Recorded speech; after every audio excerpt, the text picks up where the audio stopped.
welcome back to my channel. This is Krisha M, and for today's video, nag-makeup lang ulit tayo kasi meron ako mga products na tinry. Yung iba, nagamit ko na before and yung iba, bago lang. Kaya make sure na panoorin nyo talaga yung buong video para makita nyo in detail yung mga products na ginamit ko. But before we start, make sure na nakasubscribe kayo sa aking channel and click nyo din yung tiny bell button sa tabi ng subscribe button para if ever na may new release na video ako, manonotify kayo agad. And also, don't forget to follow me on Instagram and Facebook. Yun lang.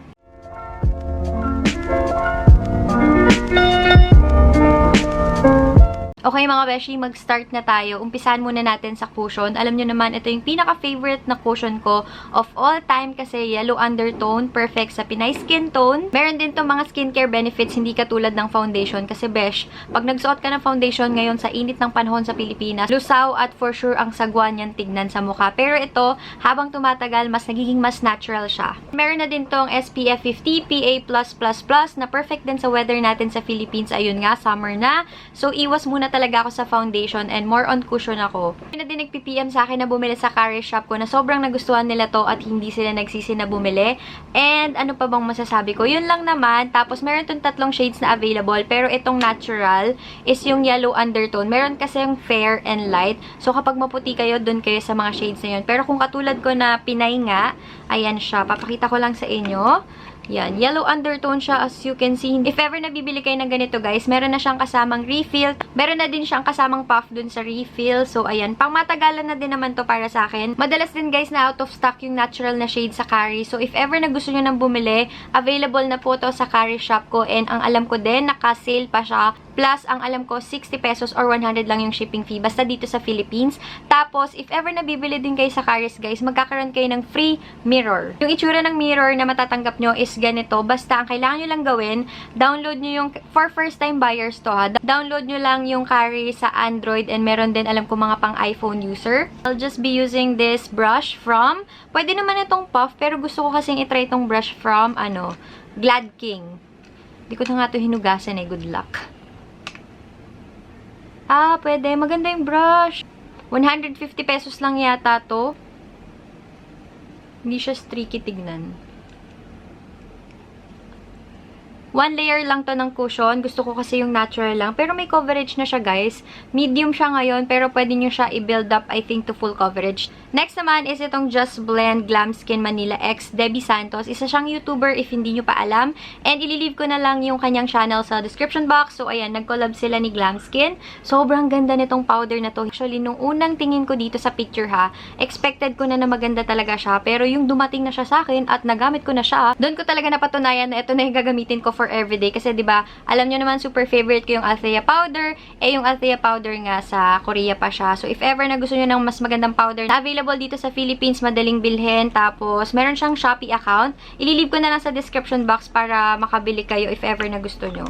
Tanging tip ko dito kasi messy talaga siya kapag ginagamit kasi kailangan nyo siyang itaktak. So, ako yung seal, ayan siya, hindi ko na tinanggal. So, kapag gagamit ako, i-open ko lang ng ganyang konti, tapos itataktak dito. Tip ko lang guys, kapag gagamit kayo ng powder na to, i-blend nyo siya agad kasi ako, mas gusto ko yung ganon. Hindi ko na siya binibake. Parang nagkakaroon siya ng marka sa face na naka-powder ka. Pero kapag binlend mo naman ng maayos, okay lang naman. Pero kahit yung ganito lang guys, kahit lumabas kayo sa araw, okay na okay itong powder na to. Okay din to if you have oily skin, dry skin, kahit anong skin pa yan. Will also mattify your face. Yung face ko, di ba sobrang fresh lang. Ang ganda ng combination ng super face na cushion tapos ng Just Blend na powder. Next naman, magko-contour tayo. My favorite contour palette of all time. I think 299 pesos lang to. Magkakaroon kayo ng 4 shades ng contour and 2 highlighters. Sobrang sulit niya para sa presyo niya. Problem ko lang dito kasi wala siyang salamin. So, ang ginagawa ko, combination lang ng kahit anong shade dyan. And let's start.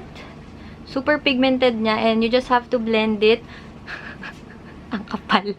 I-blend nyo lang siya. Tapos, lalagay ko din siya sa jawline para, ayan mas makita yung shadow. Mas okay to kesa dun sa Everbilena na contour palette. Kasi yun guys, sa totoo lang, parang pare-pareho lang yung mga shades nila. Pero ito, diba, ayan kitang-kita sa camera na very different sila. Kasi na-review ko yun. Tapos yun nga, 299 yata o 229. Pero, diba, kung bibili ka, mas bilhin mo na yung mas magagamit mo tsaka mas maraming shade para mas marami kang pagpipilian. Hindi yung bumili ka ng palette na pare-pareho lang yung shade, sayang. Let's contour my nose. Di pwedeng mawala to sa aking routine.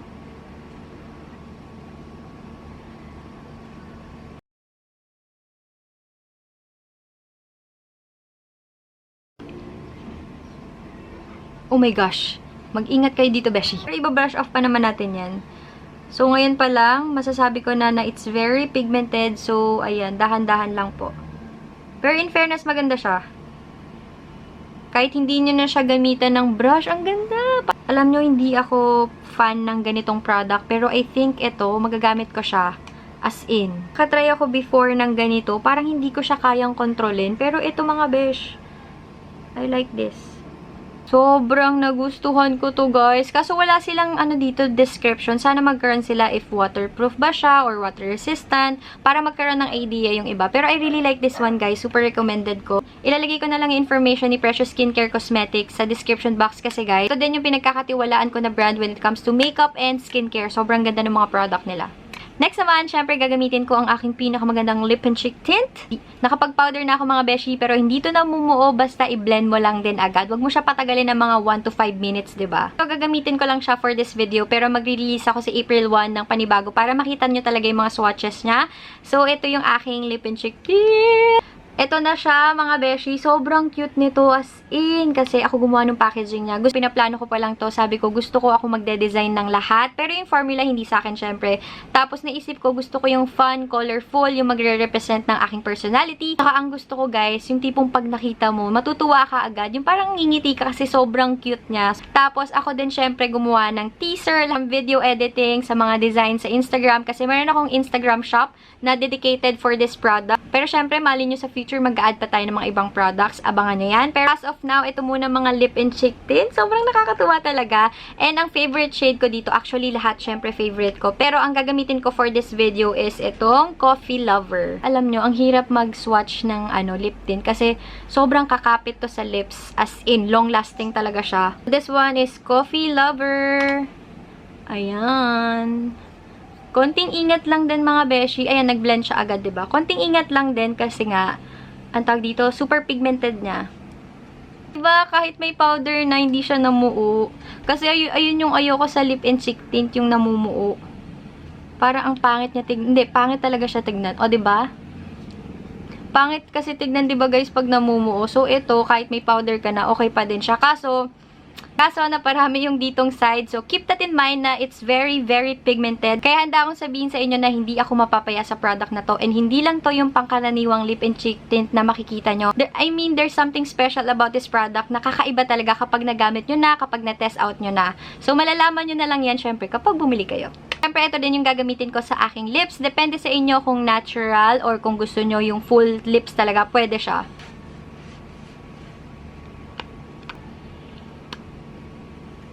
Ito na nga po, gagamitin ko na itong With Me. Sobrang ganda rin ito, kaso ang alam ko medyo maharlika siya mga beshi. And pause lang muna po tayo, no? Besh, hindi natatanggal ang kilay. So feeling ko this is a long-lasting brow. Seryoso ba? Hala, hindi siya nag-smudge. So I think this is smudge proof. And sabi din sa akin, naalala ko, waterproof din siya. So, ito na po yung With Me na liquid lipstick from Caris. Maganda to guys. Sobrang pigmented. Wala rin akong masabi kasi Caris talaga the best. Ayan siya guys. Diba? Super pigmented. Anong shade nito? Bella Luna. The other shade naman is Manish Brown. Oh my gosh. Mas pigmented to. Nagulat ako seryoso. One swipe. Ayan siya mga beshi. Nakakagulat. So, ngayon, ang gagawin ko, itatry ko tong Manish Brown kasi ito yung mas pigmented. Ayan siya. And I'll just put this on my lids. Tignan natin kung anong effect niya. Oh my gosh. Kita niyo ba? If ever na gusto nyong pagpatung-patungin, you can do that. And pwede nyo din siyang gamitin on top of a eyeshadow. Ayan. Ang ganda! Maganda naman sa ganitong products guys, lalo na kapag nagmamadali kayo or pupunta kayo ng event, kahit eto na lang yung dalhin nyo, okay na okay siya. Very handy, tapos pwede nyo lagay sa bulsa. Try ko lang to para sa aking inner corner kasi eto naman yung isa more on gold na may white. Ay, grabe. Sobrang ganda, pero ingat lang kasi super pigmented niya, as in. Feeling ko okay na tong ganitong look kasi parang pa-fresh lang siya, no? Tapos, ayusin ko lang yung bangs ko. I think that is it for this video. Guys, I'll just end this video and I'll see you guys on my next one. Bye!